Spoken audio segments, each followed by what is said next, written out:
Praise the lord. ప్రభునామమునకు స్తోత్రములు కలుగునుగాక. ఈరోజు పాఠ్యాంశము వేవేల మందికి కృపచూపువాడు. నా ప్రభువు నా దేవుడు వేల మందికి, కోట్ల మందికి, లక్షల మందికి, కోట్ల మందికి కృపచూపువాడు. నా ప్రియమైన సహోదరి సహోదరులారా, దేవుని కృప అనగా ఆయన కనికరము, ఆయన క్రియలు.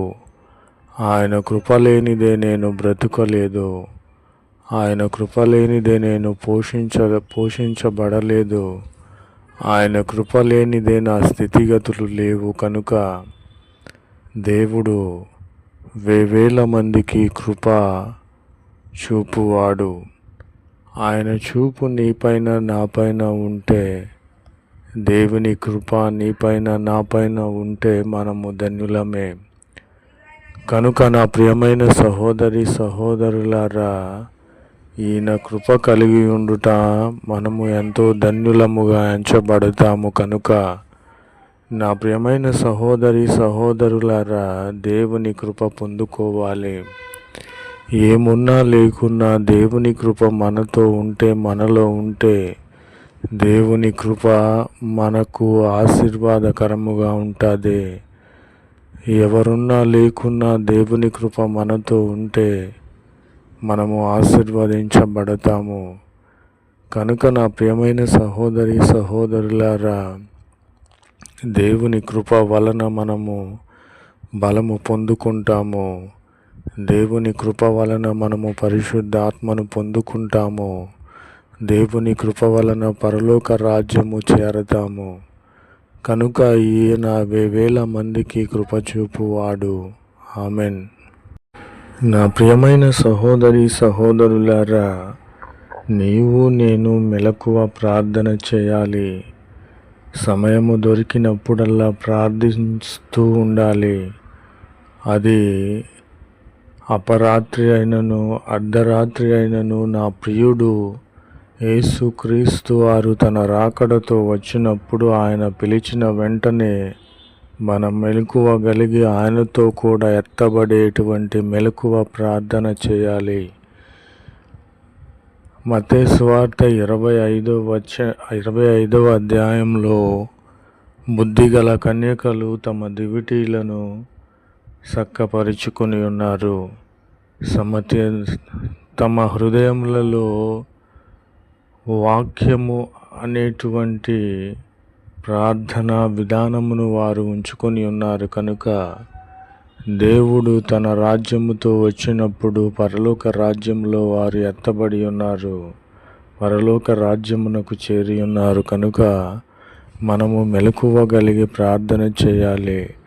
యేసుక్రీస్తు వారు శరీరధారి అయి ఉండినప్పుడు కొండకు ఎక్కి ప్రార్థన చేస్తూ ఉన్నప్పుడు మెలకువ లేనటువంటి శిష్యుల యొద్దకు వచ్చి మెలకువగా ఉండి ప్రార్థన చేయుడని సెలవిచ్చిన రీతిగా మనము మెలకువ ప్రార్థన చేయాలి. సమయము దొరికినప్పుడల్లా లోక సంబంధమైన క్రియలలోనూ పాలుపంపులు పొందుట కాదు గాని మనము మెలకువగలిగి ప్రార్థన చేయాలి. మెలకువగలిగి ప్రార్థన చేసిన యెడల శోధనలను మనము జయించగలము. మెలకువగలిగి ప్రార్థన చేసిన యెడల నరకాగ్నిని మనము జయించగలము. మెలకువగలిగి ప్రార్థన చేసిన యెడల శత్రు సమూహమును మనము జయించగలము. కనుక మెలకువ ప్రార్థన కలిగి ఉండాలని ప్రభువు పేరిట మనవి చేయుచున్నాను. ఆమెన్. నా ప్రియమైన సహోదరి సహోదరులారా, ప్రభువైన క్రీస్తు వారు వాగ్దానము చేసి ఉన్నారు. నీవు కన్నీళ్లు విడిచుట చూచితిని, నీ ప్రార్థన నేను అంగీకరించి ఉన్నాను. ఆమెన్.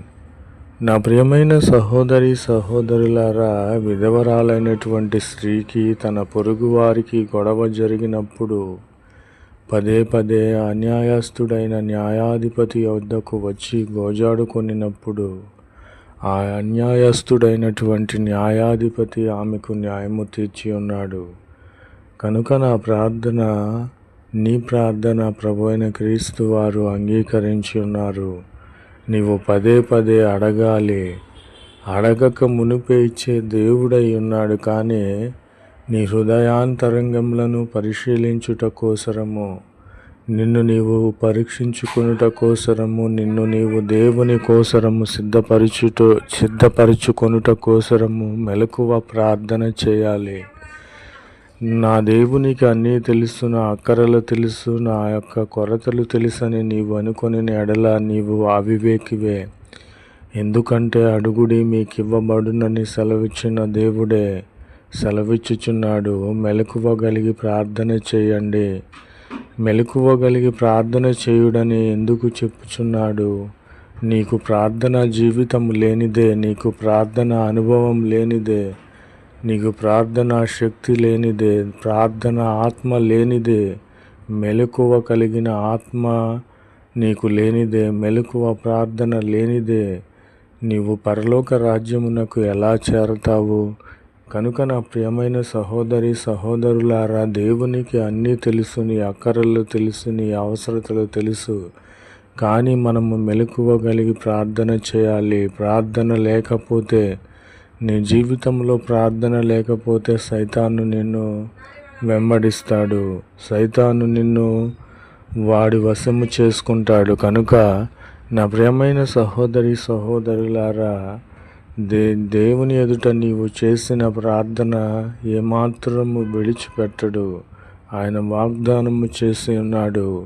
నీ కన్నీళ్లు నేను చూసి తిని, నీ ప్రార్థన నేను అంగీకరించి తినని వాగ్దానము చేసి ఇప్పుడే నెరవేర్చుచున్నారు. ఆమెన్.